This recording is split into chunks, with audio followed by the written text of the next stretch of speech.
Good morning বন্ধুরা, তোমরা সবাই কেমন আছো? আশা করি তোমরা খুব ভালো আছো। আমিও খুব ভালো আছি। আর সকাল থেকে আমি আমার এই ব্লগটা শুরু করলাম। তোমরা আমার এই ব্লগটা দেখতে থাকো আমার সাথে থেকে। গাছগুলোর জলটা কমে গেছে, জল দিয়ে দিচ্ছি। আমার বেডরুমেও দুটো গাছ আছে, একটা লাকি বম্বু, একটা মানি প্ল্যান্ট, সেগুলো তো জল দিয়ে দিলাম। এরপরে নিচে চলে যাব ফুল তুলতে। মেয়ের স্কুলে টিফিন বানিয়ে দিয়েছি, মেয়ে রেডি হয়ে গেছে, তাই আর এখন সেরকম কাজ নেই। ফুল তুলে তারপর বাকি কাজগুলো করব। তো বন্ধুরা, আমার এই ব্লগটা দেখতে থাকো আর আমার সাথে থেকো।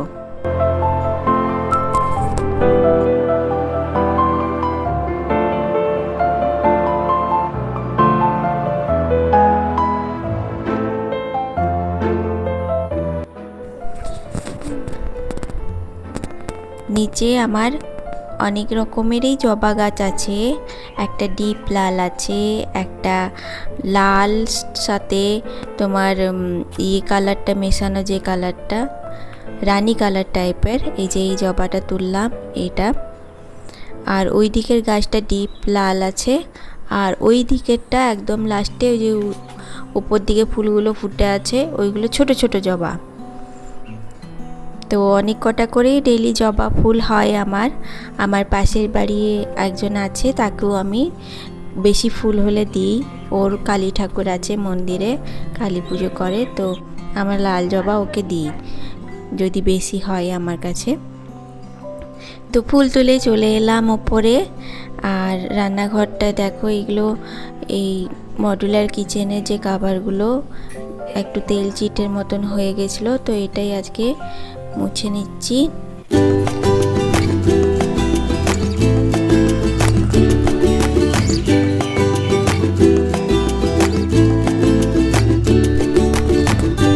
এই ডাইনিং টেবিল আর চেয়ারগুলো আমার বাবা আমাকে দিয়েছিল। খুবই সুন্দর ডাইনিং টেবিলটা, আর চেয়ারগুলো খুব সুন্দর সেগুন কাঠের। আজকে আমি এটা মুছে নিচ্ছি। আমার আসলে রান্নাঘরে অনেক বড় জানালা আছে, আবার বালকনি আছে, দরজা আছে, তো ভীষণ ডাস্ট হয়। তা মানে একদিন না মুছলেই ডাস্ট হয়ে যায়।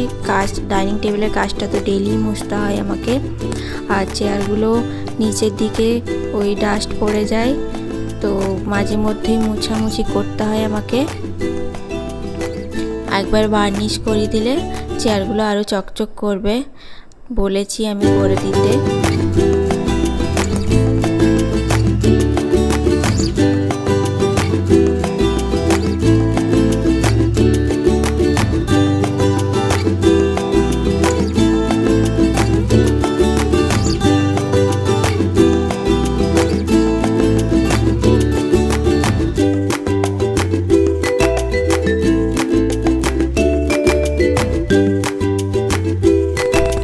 আজকে রান্নাঘরটা মুছামুছি করে নিলাম, এরপর আমি পোছা লাগিয়ে নিচ্ছি। সব ঘরগুলো আমি পোছা লাগাই। দাঁড়িয়ে দাঁড়িয়ে পোছা লাগাতে কোনো অসুবিধা নেই, হয়ে যায় তাড়াতাড়ি। তো সকালের বাসি কাজ মোটামুটি আমার কমপ্লিট হয়ে গেল। এবারে আমি স্নান করে নেব, তারপর পুজো করব, তারপরে যাব রান্নার দিকে। আজকে রবিবার, আজকে চিকেন রান্না করব। এই যে ছেলে চিকেন নিয়ে চলে এসেছে। তোমাদের ওখানে চিকেন কত কিলো জানি না, আমাদের এখানে 200 টাকা কিলো এখন চিকেন। এটা 200 টাকা চিকেন নিয়ে এসছে, মনে হয় 200 টাকার একটু বেশি হবে।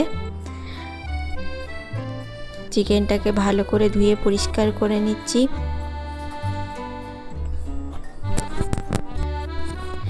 আমি দুবার করে চিকেনটা ভালো করে ধুয়ে নিই, অনেক কিছু লেগে থাকে তো চিকেনের গায়ে, তাই দুবার করেই ধুই।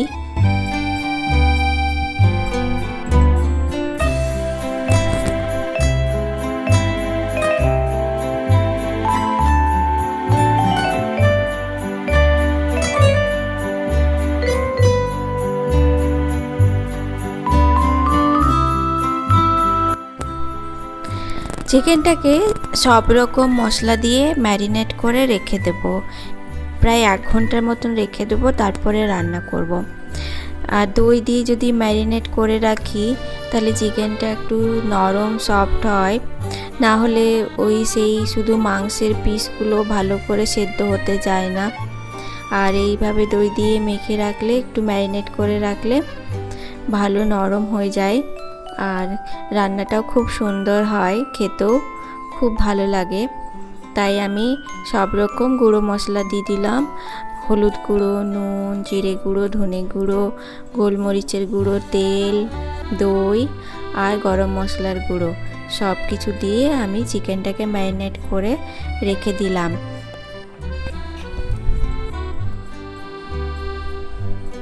এখন চলে এলাম এই শাকটা বাছতে। শাকটা নিয়ে এসেছে, 2 আঁটি শাক নিয়ে এসেছে। তো দেখলাম যে আরও যদি ফ্রিজে আমি রেখে দিই এটা পাতাগুলো হলুদ হয়ে যাবে, তাই আমি সব একসাথেই বেছে নিলাম। আর অর্ধেকটা আজকে বানাবো আর অর্ধেকটা কালকে বানাবো। শাকটা বেছে কেটে ধুয়ে নিয়ে চলে এলাম। শাক করতে একটু বেশি টাইম লাগে, শাক খেতে যত ভালো লাগে করতেও অনেকটাই টাইম লাগে, কেন কি ভালো করে বাছতে হয় একটি একটি করে, তারপরে কেটে ধুতে হয়। আমার তো ধুতে একটু বিরক্ত লাগে, আমি 3 বার করে ধুই, কারণ শাকের মধ্যে অনেক কিছু থাকে, মাটিতে হয়তো এগুলো, তাই 3 বার করে আমি শাকগুলো ধুই। সেই শাকগুলোকে উঠাতে, জল থেকে ছেঁকে উঠাতে অনেকটাই টাইম লেগে যায়। এই দেখো ভাত চাপিয়ে দিয়েছি, ভাতটা প্রায় হয়ে এসছে আমার। এরপরে নামিয়ে নেব ভাতটা, তারপরে মাংসটা রান্না করব। মাংসের জন্য পেঁয়াজটা কষতে দিয়েছি।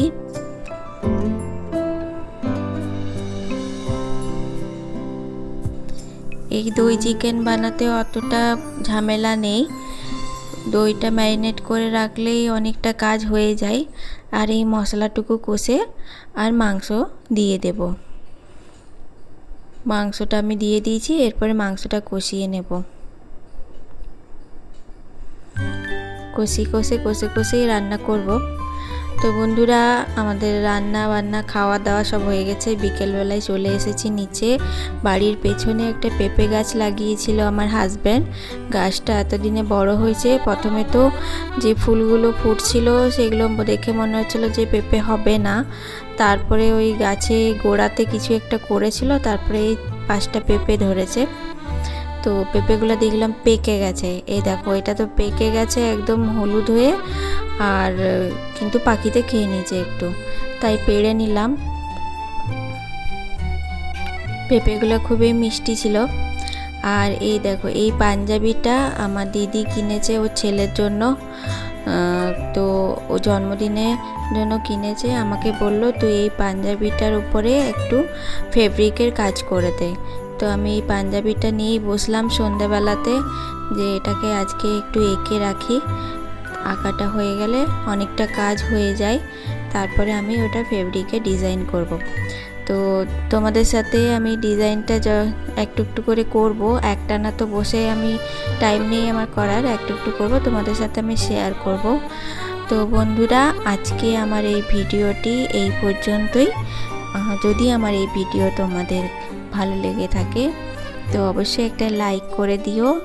আবার একটা নতুন ভিডিও নিয়ে তোমাদের সামনে চলে আসবো।